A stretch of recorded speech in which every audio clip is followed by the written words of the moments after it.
about to get started. We're going to start exactly at 6. 10, 9. Yeah, basically. Right now? Yep.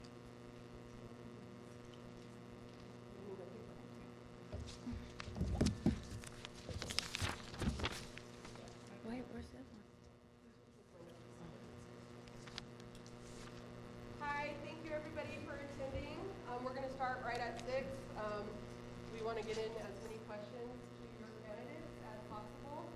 I first wanted to thank KSBC TV and Radio Station for coming and doing a live broadcast.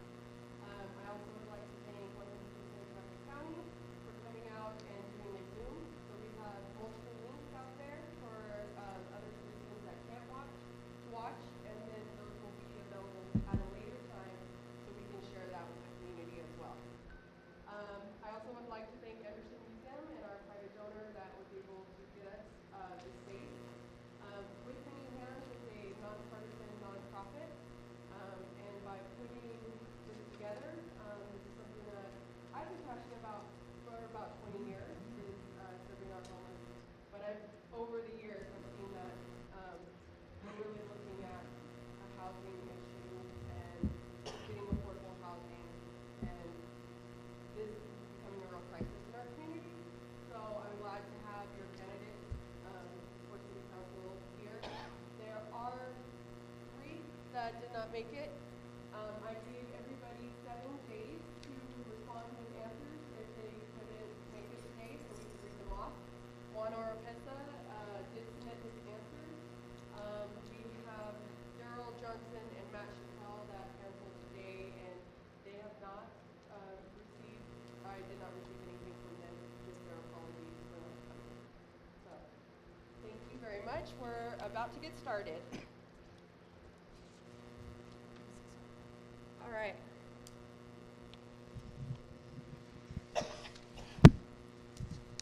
All right. So, our very first question goes to Guy and Juan, Ward 1.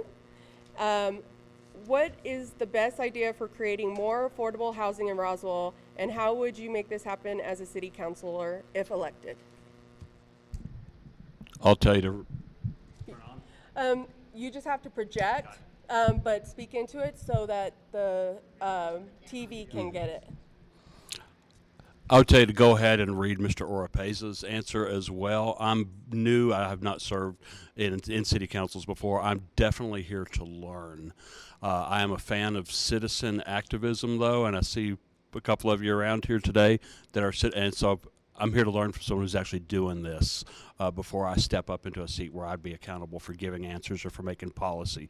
Definitely here to learn, but I have served in church settings in the past that did a little bit of government and church working together, more specifically for the homeless. And that's when I lived in Nashville, would sleep overnight 5 months out of the year, invite people to come in. So my limited experience in this is going to show, and just that I'm here to learn. Thank you. Thank you. Can you everybody hear? We'll need everybody to try to project a little bit louder. I'm going to turn this fan off as well. Oh, you did say that. I apologize. And then also, so this is his. So this is Juan Oropeza's answer to this question. Without knowing what is considered affordable housing, it is very hard to give a specific answer. In my opinion, affordable housing should be housing that is affordable by individuals that are making minimum wage. I will say that building housing that is $300,000 range and up is not addressing the issue of affordable housing. It may address needed housing issues, but not affordable. I would suggest that if property owners have a house that has been condemned, that city staff and our council work with them and see if they are willing to give away their housing instead of having it torn down at a very expensive price. This is a collaborative effort that should be undertaken by council members, staff, and community organizations that are interested in this important issue. Thank you. Okay, Ward 2. Let's see. This is for Will.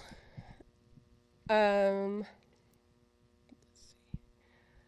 What steps will you take to ensure that affordable housing developments are integrated into all neighborhoods rather than concentrated in one area? Well, affordable housing, I mean, you have to understand affordable housing and who are the contractors going to be and who are going to develop those subdivisions. Affordable housing, you know, right now, Juan referred to the project that's over on Country Club and what they call Uintana, Montana. And that is someone who's a subdivider, someone who is a contractor who is building that out, okay? Absolutely, as Juan said, that's not affordable housing. So that comes down to who the contractors are and where they decide that they want to build. And a lot of that has to come with the land. I mean, we have land in a lot of different places. You know, I spent time 12 of my 25 years teaching over at Nancy Lopez Elementary. There's a lot of land over there that you could develop. So I mean, I think that's where you try and encourage any of the contractors or developers to build in those areas. But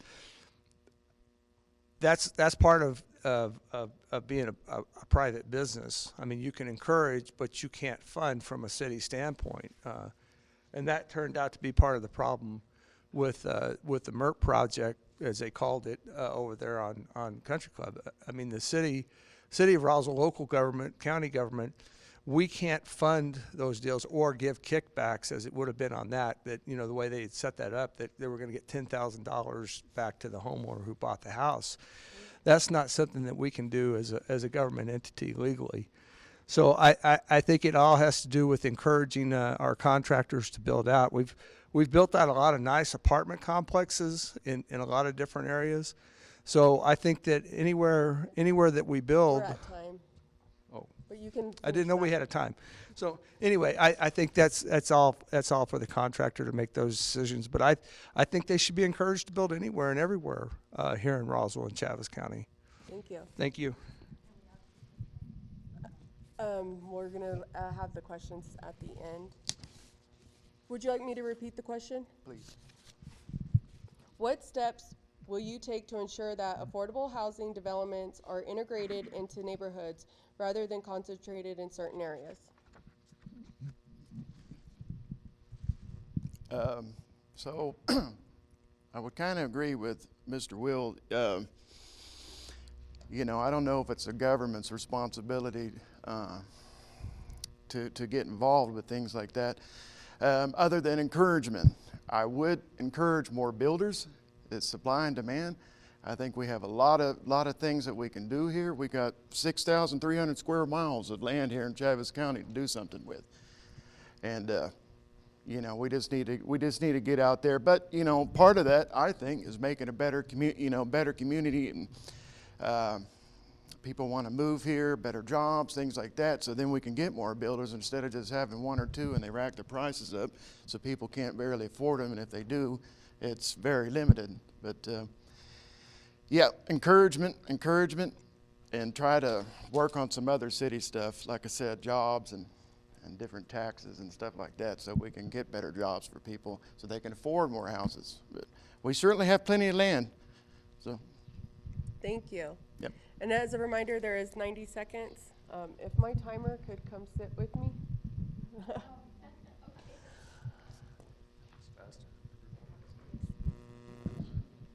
And that was Chris Hensley from Ward 2. And on to Ward 3. To Matt. Matt Chappelle is not here tonight. And on to Matthew Thomas. How can the city contribute to the preservation of the community's unique architectural history and cultural heritage? I'm going to ask that one more time. How can the city contribute to the preservation of our community's unique architectural history and cultural heritage? So the city's already, with the architectural history, we have the Historic Society. That's already given. With the surrounding areas outside of that, because if you look at the historical district, the area, it's higher end housing, it's nice housing. But outside that, we have some older homes that have been around, for many years that don't fall within those guidelines. What the city can do is kind of help incentivize, take pride in our community, take pride in your home. We just bought a home that was built back in 1930s, a beautiful old World War II home. But helping establish that pride in community and, going along with that, it'll help people kind of preserve and take ownership of their homes, whether it's a rental, whether it's owned, personal owned. Just establishing that sense of community, that sense of pride, and just yearning to be part of Roswell. I think that'll help with the preservation of our town and the beauty of it. Thank you.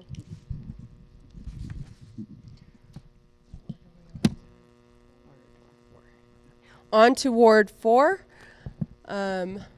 Daryl Johnson is not here this evening, so we'll move on to Alicia Gilmore. The question is, what specific measures do you propose as an incentive to property owners to rehab boarded up houses rather than leave them vacant, posing a public health and safety risk?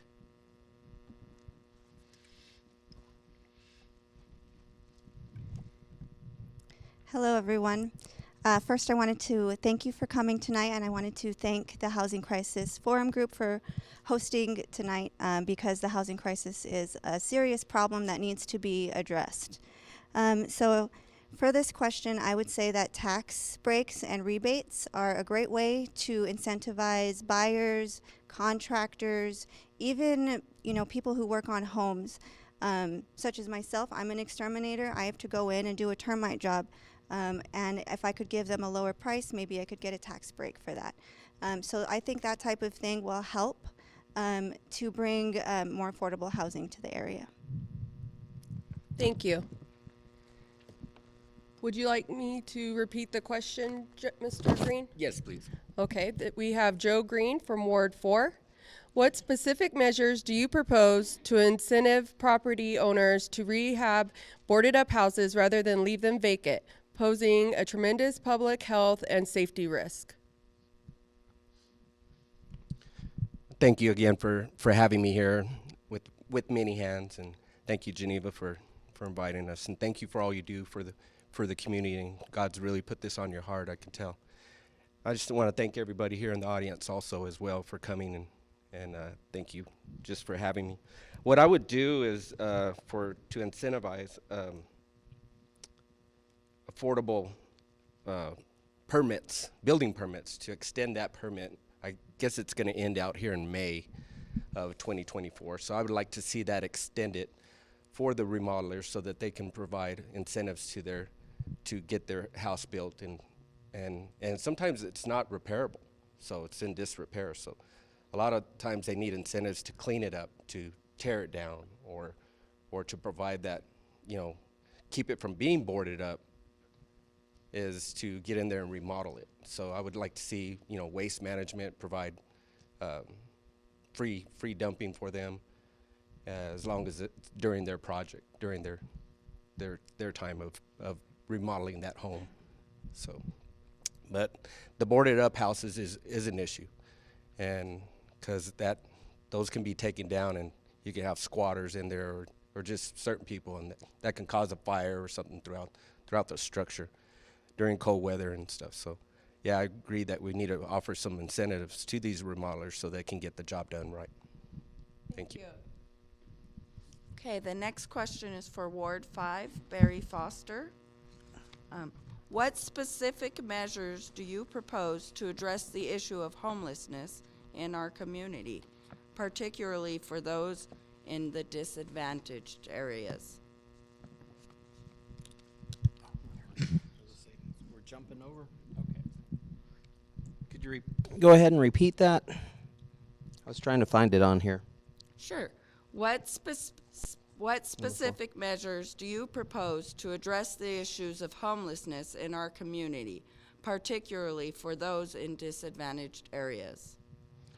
Well, the homelessness and the homeless people in our city is a big problem. But we have tried in the past to work with different organizations, but for the city, we've just got to go ahead and follow what our laws are. We can't arrest people for just loitering, and so, but trying to find and incentivize and work with agencies to have homeless shelters. We've worked with my mind just went blank. The men's homeless and the women's homeless shelter. We try to follow a program that Las Cruces has and do an encampment type with tents and stuff. But we have passed ordinances now so that the men's shelter can have tents in their yard, and because some of the homeless prefer to be in a tent, they don't want to be in a building. So it's a tough issue, and it's getting tougher because we're getting more homeless, and the city keeps a lot of the other problem is we have a lot of people that don't want a homeless encampment in their backyard. So trying to find a place in the city to place one is difficult, but we'll continue to work on it. Thank you. Okay, and Carlos, same question. What specific measures do you propose to address the issues of homelessness in our community, particularly for those in the disadvantaged areas? I believe working with the Homeless Coalition, they're doing a great job here, and I think we need to continue supporting them. State and federal agencies, we need to deal with them, try and see what they can do for us down here in Roswell. One thing I was looking at is looking at tiny homes. You know, it doesn't have to be a big home for them to live in it. As you see downtown, the homeless is getting bigger and bigger. There's a lot of homeless, and you know, I don't understand where they're coming from, if they're moving down here for some reason, but I think it's getting worse here in Roswell. And if y'all haven't noticed, you go in front of right next to the bus station, it's just people are sleeping out there in the evening as you drive by. So I just think working with the Homeless Coalition would help out a lot. Thank you. Okay, we will switch now from, if you spoke first for your ward, we'll just flip that, and the other candidate will speak. So we'll go ahead and read the question for Ward 1 and read off Juan Oropesa's answer. So the question was, what strategies do you support to prevent homelessness and provide early intervention for individuals and families at risk of losing their homes? I will support efforts from the city to identify any and all resources that are or could be available to the homeless population. I would support creating a city position that would be responsible for accomplishing this task and working with the homeless population. Guy, would you like me to repeat that question? Okay. What strategies do you support to prevent homelessness and to provide early intervention for individuals and families at high risk from losing their homes? I've got a lot more heart and experience and things to say on the homelessness, so going back and forth between the housing on this is kind of my weaker area. But I feel very strongly that sometimes the homelessness problem, it's the city's problem, but it's not necessarily the city's job, because I think the church is called to do acts of charity. So I'm very supportive of programs that involve city cooperating, maybe helping, boosting where it's legal and guidelines, to empower, to energize the church and even non-religious citizen activists like I've seen. That's so much of the homeless problem. It is a spiritual problem, but it's also a lifestyle choice. It's not illegal to be homeless, and if someone chooses that, it creates problems for people around them sometimes, but you just have to respect people's choice, that we're not here to tell people what to do. If it creates a problem where people are afraid to walk into businesses or be downtown, then it becomes government's problem to kindly, gently, but sometimes polite and firmly step in and say, here's the law, you can't be on the sidewalk or whatever. But I think the city and the government should actually assist and work with individuals, citizens, churches, etc. But it's not the city's necessarily primary responsibility or even talent at handling things like that. Thank you. Ward 2, we'll start with Chris Hensley. What are you most passionate about when it comes to housing policy? And what unique perspectives or projects would you bring to the city as a city councilor?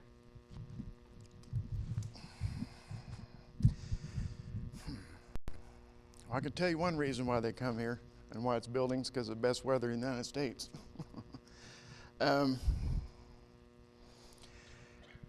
You know, it's not the, like I said, it's not quite the city's responsibility to step in and do a bunch of different things. I do believe we can maybe work with some incentives and things like that, but and of course you got to have a you've got to invest in certain things if you want a return on investment, which is a growing community.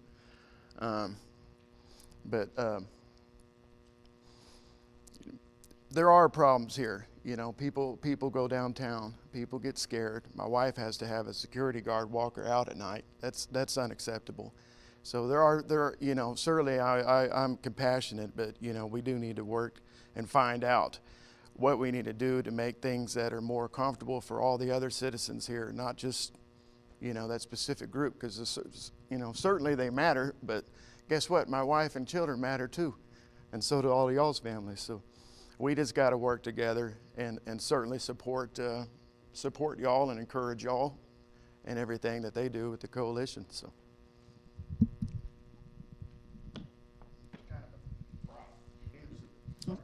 Will, Calvin, same question?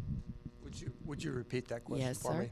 What are you most passionate about when it comes to housing policy? And what unique perspectives or projects would you bring to the city as city councilor? Well, I would say first and foremost, the one thing that needs to happen here in Roswell and Chavez County is that we all need to start working as a team. The schools, the university, the institute, the county, and the city. And with that working together, we can solve the problems that we have going on in this community. It's not going to be easy. There's no doubt about that. But a big part of this issue is being business friendly. We've got to be business friendly in this community, whether it's downtown Roswell or out at the Air Center or all around. I mean, we have to, the incentivizing, you know, people that are going to do developments or build apartment complexes or build housing developments and things like that.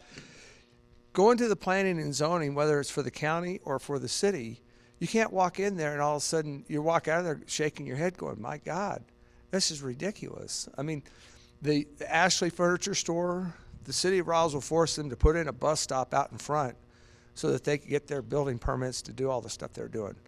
Why does Ashley Furniture have to do that? Is that being business friendly? It's not. So we've got to first do that, and then the rest will come. And I'm that's my passion. And Roswell, we've been swamped or squandered or stagnant for 40 years at 49,500. If we become business friendly and we actually get something done out at the Air Center, then we're going to have that job growth here. And we're going to solve a lot of problems, but it takes a team, it takes a family to make those things happen. Thank you. All right, moving on to Ward 3. Matt Chappelle did not come or submit an answer, so that will not be read off. So this question is for Matthew Thomas.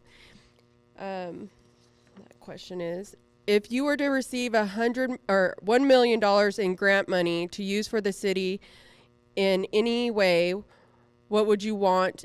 What would you do with it, and why? So that was $100 million, right? 1 million. So it's kind of a difficult idea to do, because ideally that money wouldn't be spent by the city to address. In my opinion, that money would go towards organizations and foundations already established that already have basically a plan to assist the homeless, to assist those who are at risk of losing their homes. Taking that grant money and spreading it out amongst ways, like the Eastern New Mexico Housing Authority. They are established and they already have plans and ideas and goals, and that's their job. The city has the job to take care of its residents. And in my opinion, the best way for the city to manage that money would be to give it to the experts, the people who know how to deal with this and what they're doing. Thank you. Okay, this next question is for Ward 4. Daryl Johnson did not come, right? So we're going to Joe Green. What is your preferred method of stimulating local economic growth in the housing sector? Specifically, how will you collaborate with these local organizations, contractors, small businesses, and workers?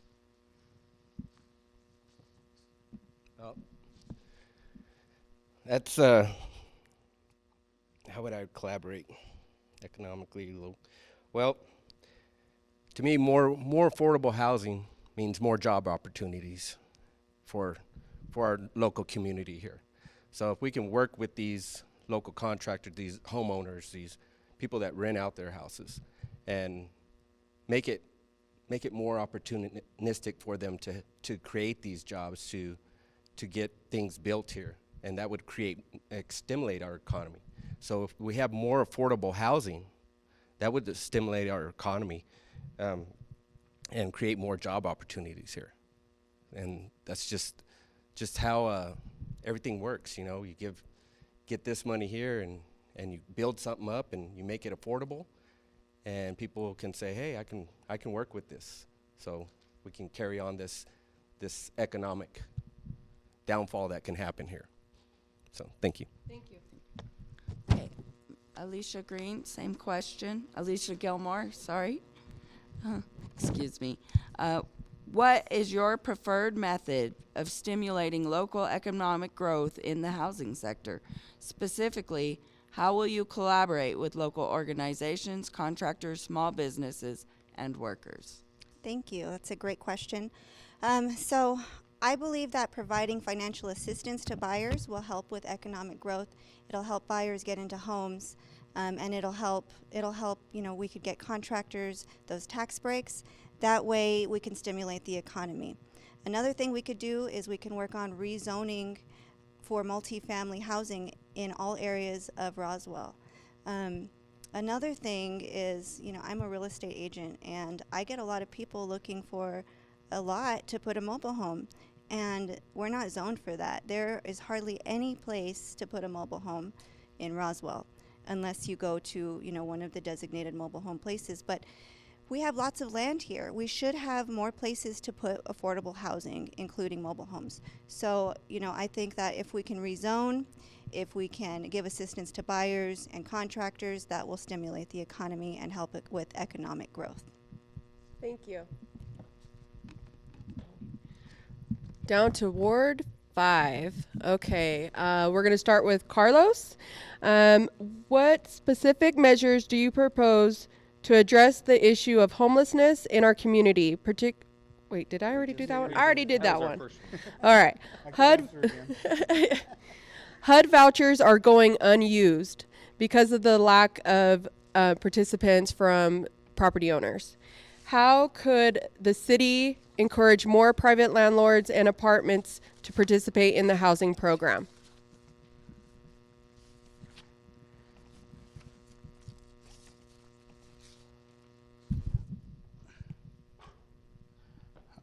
I say let's offer some kind of incentive, vouchers, lower water rates for the low income, trash disposal, lower that, anything to kind of benefit the low income, because minimum wage we're looking at $15 an hour or whatever it is, but still not enough. And I think by doing these incentives would be a big help to some of these people. Thank you. I will repeat the correct question. HUD vouchers are going unused because of the lack of participating property owners. How could the city encourage more private landlords and apartments to participate in the housing program? Well, it gets real tough when you have city doing things for one person but not doing it for the other, and that's a problem.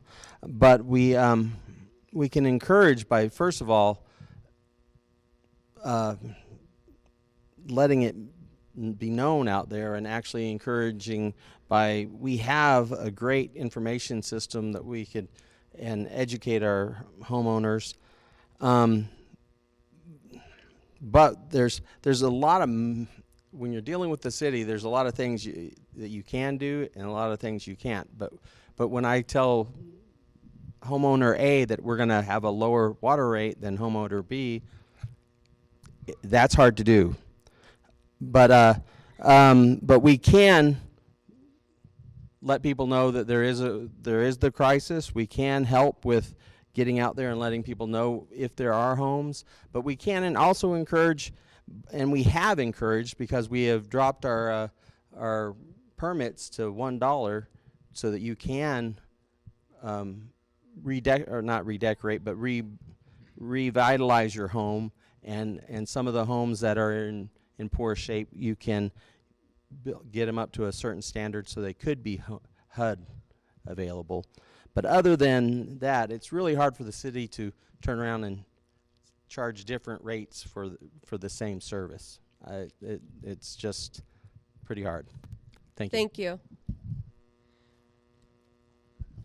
Okay, so the next round of questions are questions that were not from the list.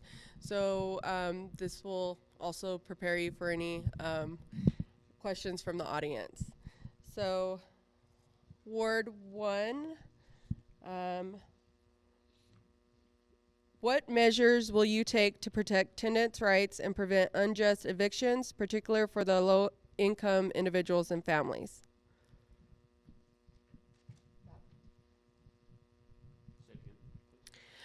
What measures would you take to protect tenants' rights and prevent unjust evictions, particularly for low-income and individuals and families? I don't have a really strong answer for, relating to tenants' rights. I'm kind of a free market guy, and the economy's horrible. I'm a renter myself. I'm just in a situation, I can't even get my water bill turned on from my current landlord owes the delinquent water bill for her tenant, and I'm still trying to wrap my head around how that works. So business friendly, absolutely. Make it easier for landlords and stuff.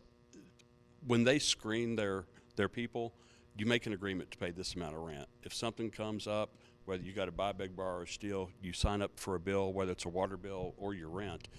The primary responsibility is on that individual to pay the bill.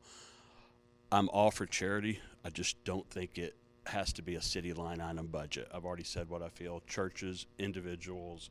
I'll speak for myself, not everybody, but I'm in the position of realizing those that wrote these questions know more about this and probably have better solutions than I'm going to offer. So if elected, I'm throwing myself in with you guys and asking you to come to the table with the city and the charities and the churches or whoever and bring your input to the table. Because what I'm hearing, these questions are fantastic. You put way more thought into this than most of us.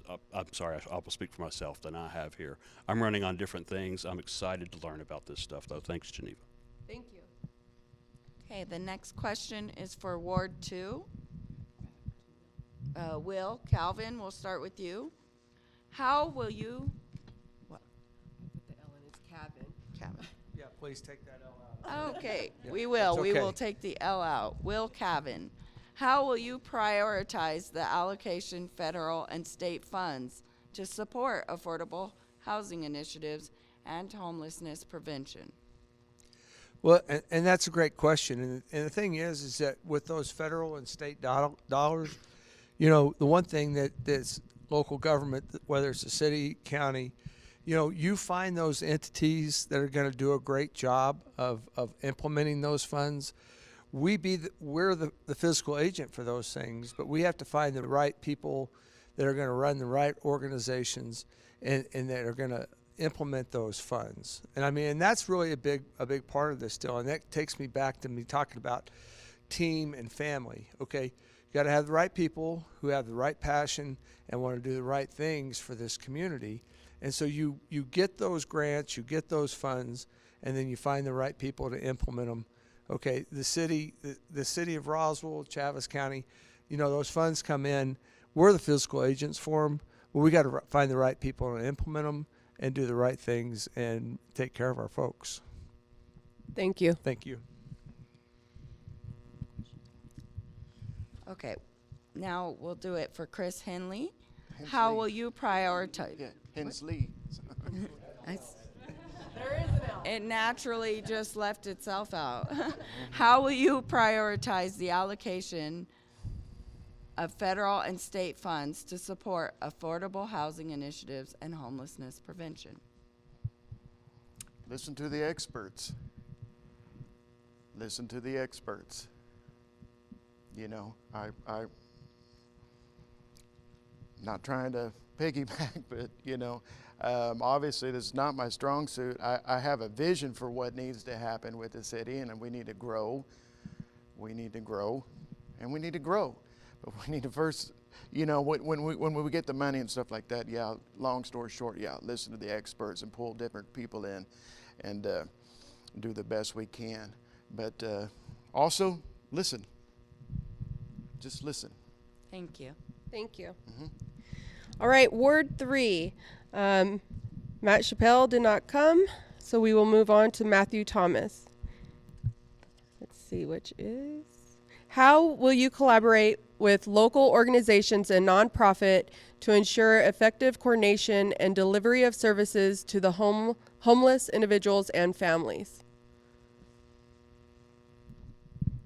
So this kind of touches back on the last question. If I had the money, what would I do with it? Again, just like we've been saying, the experts, you're there. With Many Hands is there. The housing agencies are there. There's lots of local organizations. Plus, there's federal organizations like HUD, Health and Human Services. They have programs in place as well. And a lot of the funding that comes with those programs has guidance. And we take that guidance that's provided. We reach out to our experts. We reach out to the community as a whole. And we sit down, we talk, we collaborate. At the end of the day, the housing issues, the homeless issue, it's a community issue. It's not a city problem. It's not a policing issue. It's a community. We're a community. We take care of each other. If we take care of each other, we can have progress and we can make things better. Thank you.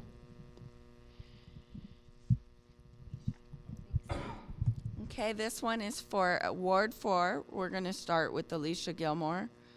How do you plan to address any potential challenges or opposition from property owners or community members regarding the rehabilitation of boarded-up houses?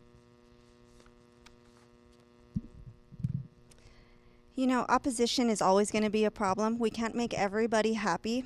However, I do believe that housing is a basic human right, and I think that it's important that we make sure everybody's housed.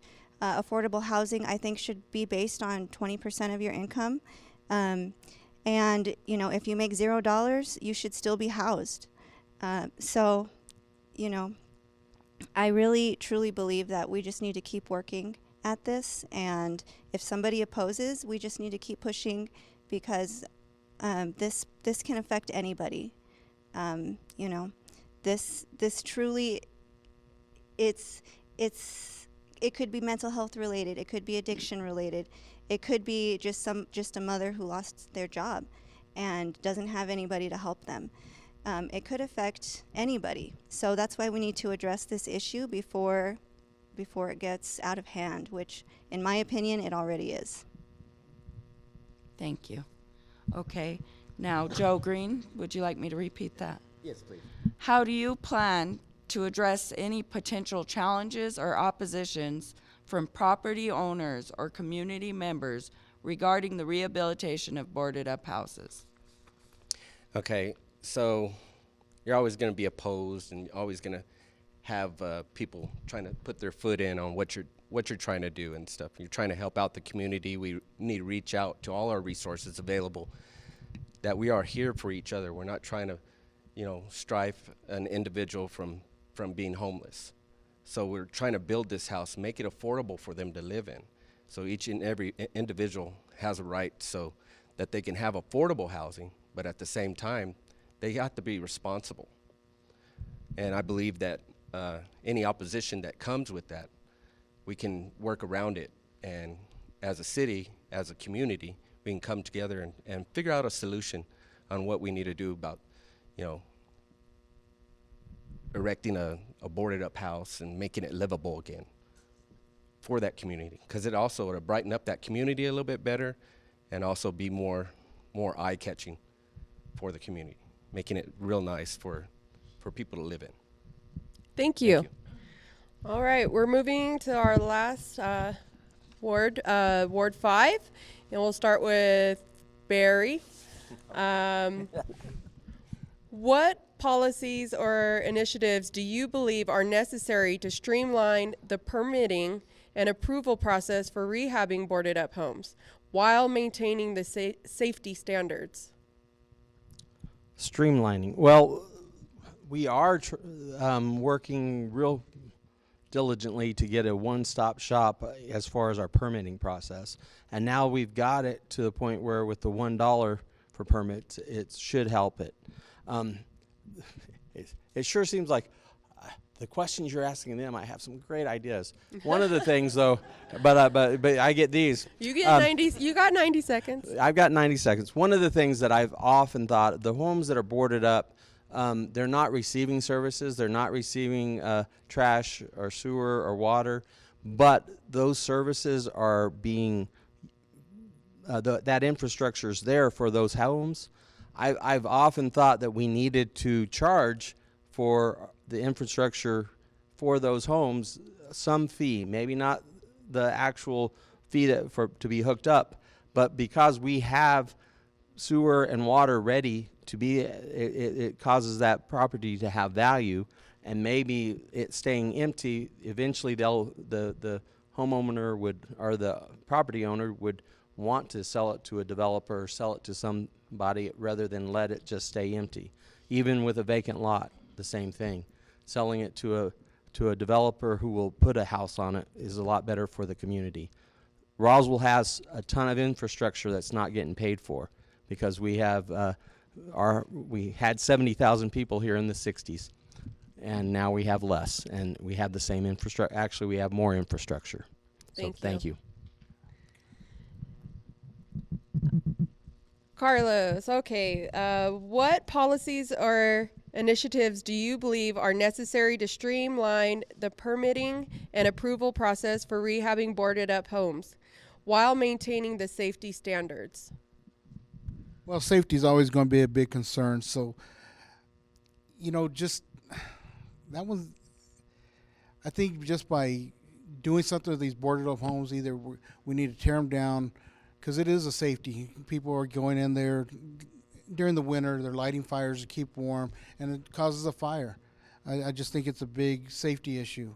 As for trying to get them back on track, that's going to be something that I don't think the city could help us with. I think that's going to come from a federal government trying to help put money there to help us with that. Thank you. Okay, we are going to take it to the floor for public comments and questions. If you have a question, try to keep it maybe to your ward. But if there's several people in here for Ward 2, we're going to move that on because we don't have the time for everybody to answer one question. So we'll have somebody from your ward answer that question and we'll move on. How many public comments or questions do we have already?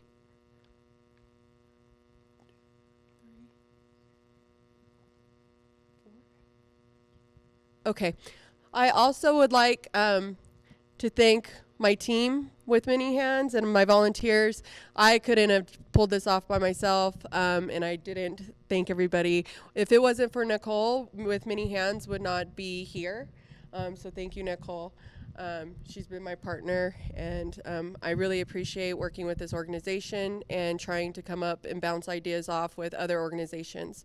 All right, so let's start over here. I know that you had a question right away. Okay, I was just basically, it's for everybody, because all I'm hearing is it's not a city problem. And is the city not part of the community? I mean, somebody had said that there's areas by Mesa and Nancy Lopez and all that, and you said you wanted to diversify the poor areas, but you're just making that area more poor to me. We're not addressing the trash or the streets, the hunger that these people are facing. We haven't addressed none of that. I love the incentives from everybody that said free waste management, yes. Tents, if that's a thing that the homeless want to think, I don't see a problem with that. I mean, as long as it's trash is taken care of, and you know, it's not a thing. Somebody said, which was kind of upsetting for me, they fear the homeless for his family and himself and for the community. Well, these are people. They're people and they shouldn't be feared, and that makes me mad. Anybody willing to work with contractors and people, I say yes. Anybody is willing to work with people like me. I'm from the La Raza Unida party. I'm probably the only one in Roswell here, but I'm willing to work with everybody and anybody who wants to work with me. I'm gonna hit the streets with the Roswell Community Disaster Relief. I'm tired of this stuff, and to me, I hear a lot of people that wanna help, and I hear a lot of people saying, let's just let the churches handle it. It's not a city problem. It's all our problem. We cannot put this off on everybody. So I'm speaking to all of you guys, and I'm not even asking for an answer. I'm just saying what I feel, and it seems like putting it to the experts. Who are the experts? The HUD and all that? These are not experts. There is no experts, so it seems like there's no answers. I feel like no answers. Thank you. So if anyone wanted to address it, see more of a public comment, and we can go ahead and have Ward 2 address this. Well, However you want to proceed. Well, let me just make a comment real quick, and I think one of my messages has been that we need to work as a team and work as a family, and to talking about, I mean, I spent my last 13 years teaching at Nancy Lopez Elementary. Okay, my wife is still teaching there, and so Mayor Jennings and myself and others went to work to make sure that the new Nancy Lopez Elementary was going to be built north of Mesa Middle School. Do you not think that that's going to be good for that community? I think that's going to be something that's going to help grow that community.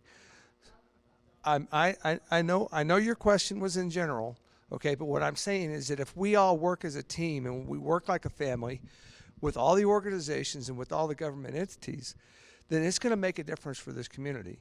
Okay, we're not going to solve all the problems here tonight. There's just no ifs, ands, or buts about that, because they're going to keep coming. But what I can say is that you have a lot of leaders in this community that care about this community and have cared for it for the last 60 years, and we want to do the right things. Thank you. We're at time. Anybody else want to? Chris Hensley? Yes, ma'am. First of all, I believe that everybody's important. Yes. You just fear them. What's that? You just fear them. No, listen. I came from the streets. I was a homeless teenager. I own a business now, a land company business. My wife's a geologist. We've made something of ourselves. And I'm not saying anybody's different, but I'm saying is that I understand everybody. But I don't fear anybody. But what I'm saying is when you have drugs and whatever coming into my wife's building, yes, that's not fair. That's 100% not fair, and they had to hire a security guard just to sit there because drugs and whatever coming in and out of their building. That's what I'm saying. And so it's not an issue right now, but if somebody gets hurt, then it's going to be an issue. Thank you. Well, I'm saying as far as like fearing or whatever, everybody's a member of the community. I don't care where you come from, what your background is, color, race, creed, whatever. Everybody's important. Everybody has a value. Thank you. For time's sake, we're going to move on to the next comment or question. Hi. You guys probably going to get a little mad at this, but I do agree with what he was saying. My daughter actually was approached. She's only 16 years old, first job, and they followed her to her vehicle, and she don't deserve that. Now, why is this happening? Hopelessness, right? Desperation. These people don't have a home. They're going to do anything to get what they want. So I was born and raised here, and I moved to Arizona, big city in Phoenix. Low-income housing everywhere. There's somewhere for these people to go. And I couldn't imagine if they didn't have that there. It would be families on the street. It would be it would be chaos. And these people will turn to crime. So crime rates will be higher. So we got to think of that. These people are hopeless and desperate to keep their boat afloat. Now, I came back to this town and I realized that there is no low-income housing anymore, which there was. So you got places like Clovis, Portales, and Hobbs who do have lower population. Why can't we, well, I guess what my question is, have you guys reached out to those developers to figure out, follow suit, so we can bring that here? I guess we can go with pick a ward. Ward 3.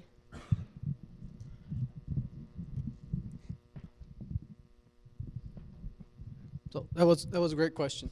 I was in the military for 7.5 years. I got to see lots of places. I spent my first tour of duty in Washington, D.C., and I don't know if anybody's been around Washington, D.C., walked downtown Washington, D.C., walked in the metro.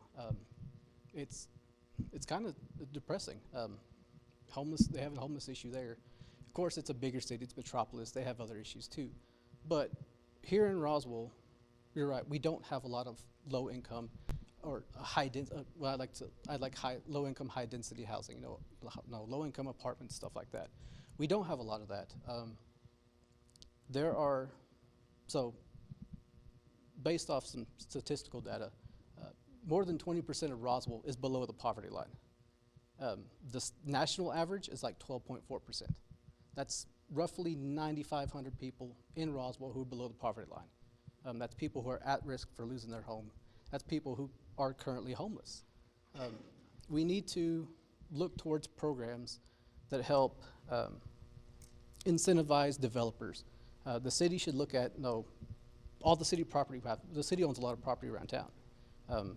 We should itemize it and then find developers who are wanting to invest in low-income housing, high-density housing, and then lease it at a lower rate, sell it to them at a low cost. That way, there are incentives to build that housing and bring more development to this town. It brings jobs, and then with those jobs, we can help possibly boost that poverty line up and get that poverty level lower in Roswell. And in time, that kind of helps with the homeless issue. Thank you. We're at time. Anybody else back here? Yes. Yeah, I don't have enough court. So I'm in Ward 5, so I guess I'm going to ask this question of you all. But I did want to, first of all, thank you guys for being candidates, for being public servants. We need more of you to get involved, and I guess that's why I'm here, because I want to get involved as well. So I heard Ms. Gilmore, you mentioned housing should be about 20% of income. Is that correct? So if a 3-bedroom, 2-bath house is renting for $1,500 a month, you need to be making almost $100,000 a year to afford that. And that's, for a lot of people, that's not feasible. And Mr. Cavan, you mentioned that we need more, we need to utilize the Air Center more to get more businesses here. I agree with you 100%. Bring more of those jobs that have the higher income as opposed to a job that is paying minimum wage. But my question is, what I see is that there are sidewalks that just don't exist in parts of town. Empty lots, that's a big problem. But tiny homes, I mean, that was brought up, that could be an option. Manufactured homes, mobile homes. So what do you guys think about something like that in our community, in our ward specifically? Thanks. Thank you. And for time's sake, we'll go with 45 seconds. Okay. Yes, I think you're on the right path. I think we need manufactured homes, something cheap that's going to be affordable for a lot of people. Right now, I guarantee you most people right now, just buying a house, you're probably looking about anywhere from $1,200 to $1,700 a month, and that's if you're lucky. So I think manufactured homes, tiny homes like I mentioned earlier, trailers. I mean, down south where we're from, I mean, south of town, there's a community, there's nothing but trailers. It's between, I can't remember, it's between Brasher and Lusk. There's a whole bunch of empty lots there not being utilized. I think we could use that. I mean, the trailer parks, you got to pay a certain rent. We're at time. Sorry. Thank you. Currently, any double wide, I believe, can go in any lot in Roswell, any residential lot. It's the single wides that are restricted to certain. I think it's an R3, but there are those areas down in Ward 5 that have single wide use that we could fill in. But the sidewalk issue is another big issue.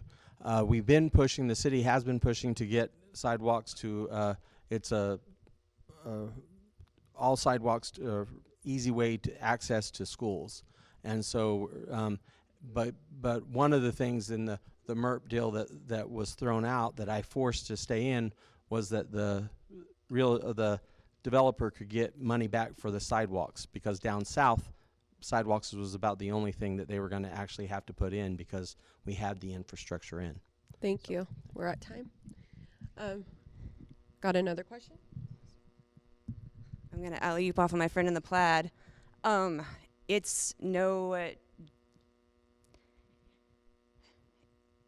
everyone knows that there's an issue with housing nationwide. And it's not just low-income housing. It's people who are my age. I'm 40. I have a college education. And the truth of the matter is housing continues to go up and jobs don't. So better jobs is clearly an issue, but 30%, which is industry standard, of a $70,000 job is still only $1,700 a month in rent. So my bigger statement is I would just like to encourage grace for all of the council members, because the reality of Roswell is if you're making $12 an hour as a full-time job, you can afford $624 in rent. If you are one of the single incomes that is making $23,670 a year, as per the census, you can afford $592 in rent. And if your household income is $46,034, you can afford $1,150 in rent, which I don't think is probably the reality for a lot of the renting options in Roswell. When you pay more than you can afford in housing, then you go into other issues like food insecurity, and then you're going to be fighting other problems. So I just ask that there's an area of grace, because higher paying jobs will be great, but until that happens, until we can bring that here, we still have to figure out where to live and how we're going to eat. Thank you. Thank you. I know we still have 1, 2, 3. So I think that was more public comment and some food for thought for all of our candidates. And maybe you can follow up with an email, because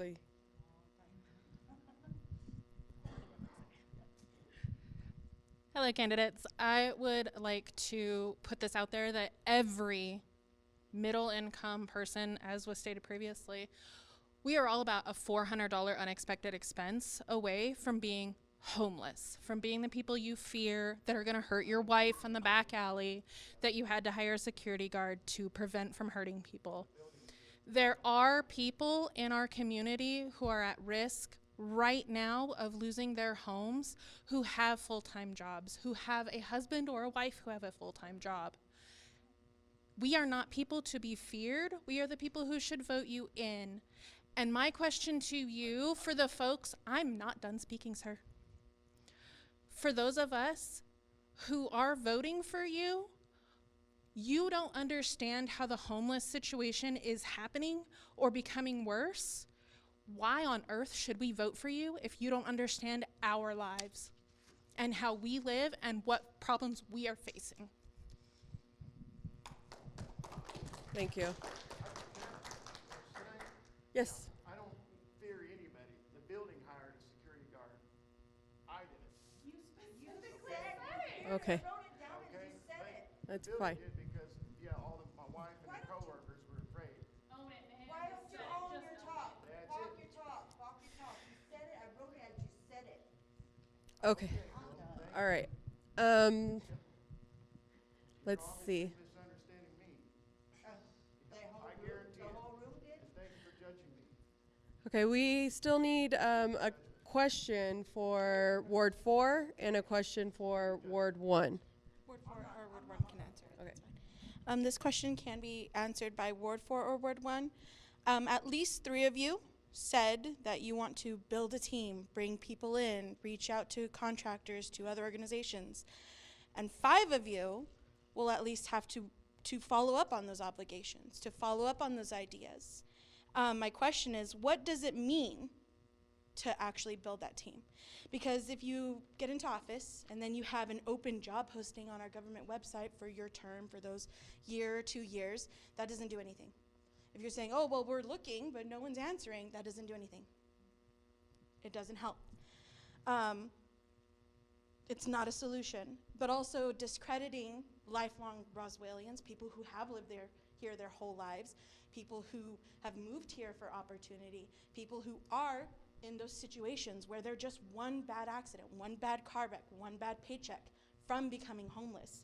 Discrediting them because they might not have a degree or might not have something in city planning isn't also going to be part of the solution. So my question is, who are you going to listen to and who are you going to bring into your teams? Because you have people in this room right now who are here to help with that solution. We'll go with Ward 4.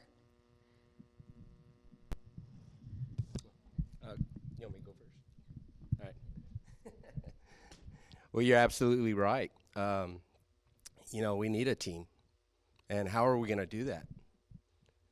We need to reach out to resources. That's what you're doing right here. Great. That's a resource. You're a valuable asset. We can learn from you. We can learn from you. Or what building a team is reaching out to all our resources here in the city that they have provided for certain homelesses. And I get it. I could be one step away from being homeless.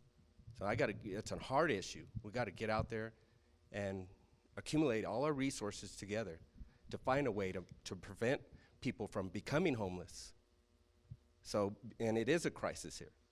So we need to reach out. But all these community people that are doing outstanding work, going out there, feeding the hunger, feeding the homeless, that's a heart. You got to have a heart for that. Y'all do. And I see where you're coming. You're coming from the heart. I understand that, but yeah, we will build that team. It'll be with all of us, all of our community. Thank you. Thank you.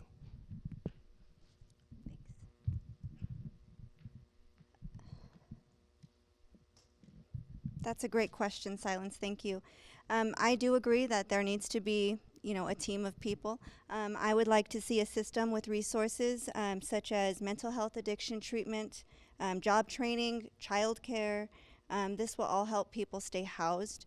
The question about how to get this done, as if I become a council member, I will only be one of many, and it will be something that is very important to me to speak with all of my council members to get them on board with the plan, to find somebody to get them a position on the city where we can let them know everything that needs to happen to support our community who is facing homelessness. Those who are about to be evicted, they need resources because we can go in and we can stop it from happening before it happens. You know, those experiencing mental health issues, we can offer counseling. Those experiencing childcare issues, so they can't work, you know, we can find childcare. So all of those will help whoever is having homeless issues sorry. We're out of time. Sorry about that. Thank you. Thank you. Yeah, actually, I am from Ward 1, so that was already addressed. So it's a historic district, lovely at times, but we have also a lot of empty houses and empty lots. But I would like to mention something else. I think the first resort of anybody should be their family. Where are the parents of these, whether it's homeless or anybody else, parents, siblings, grandparents, relatives? We need to build stronger families in our community. That, of course, starts in a family, but also schools, relationship skills. How can we reach that where there are two parents raising successful, prosperous young children, and then the grandparents helping, aunts, uncles helping? I think there are a lot of these people here. The Hispanic community, among others, is wonderful, reaching out to their extended family. So that would be one. And what Ward 1 Guy Malone said, yes, we need to use all the resources. Government is one. Safety would be one issue for the government to take care of. I had a neighbor, his house was broken into where he was gone. The guy was using all the facilities there, shooting drugs when the owner came back, he had to wrestle this guy down. Whether he was homeless or not, there is crime that happens. I think the primary function for the city is to guarantee the safety of its people, homeless or citizen or resident or anybody else. So that would be very important part. We haven't discussed that here. Then there's education, how we can educate our children to be safe. There's a major drug dealing going on, what I hear. Our young people are buying drugs on the internet and don't know what they are doing after that. Then the Ward 1 is still mentioning churches. We need to engage our churches. There are over 100 churches here. We need to engage them. The government, the church, it's not forbidden to work together. So I think we should do that. So thank you very much. Thank you. Ward 1?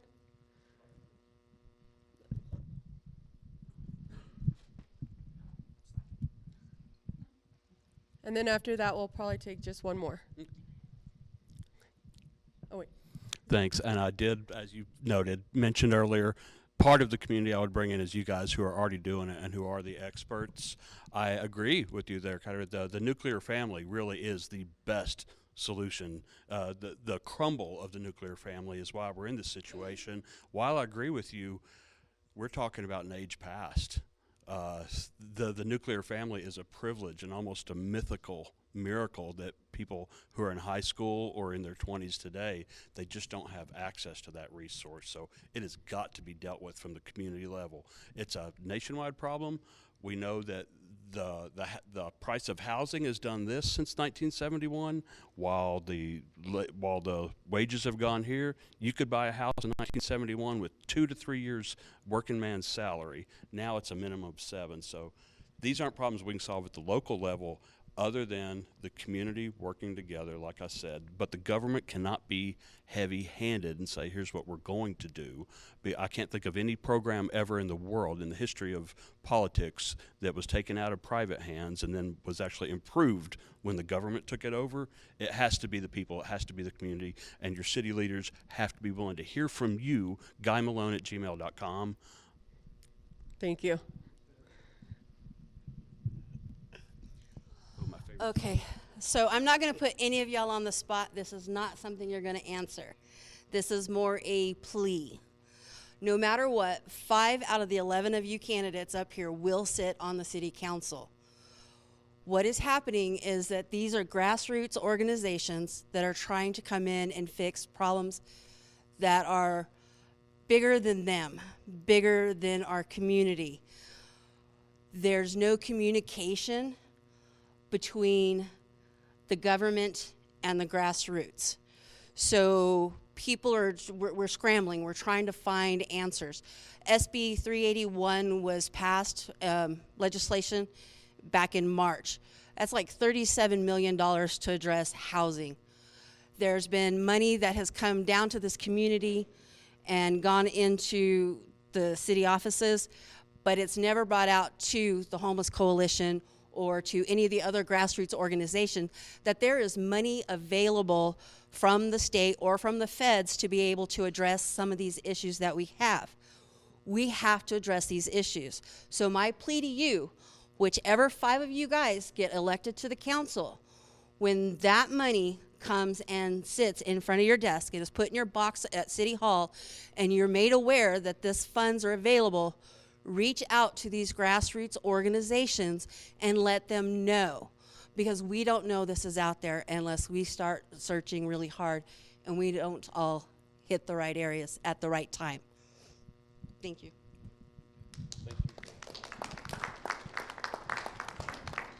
Thank you very much. I had no idea that we were 10 minutes over, but I just want to thank everybody here that is in our audience, and also thank our candidates for coming out and speaking.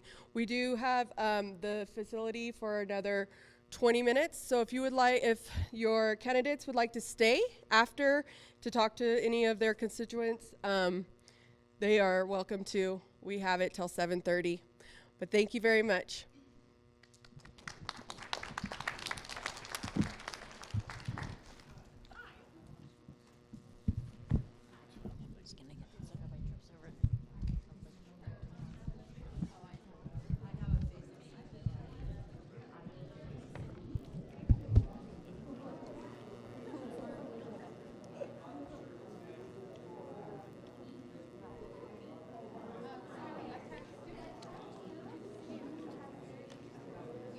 Nice job. Oh.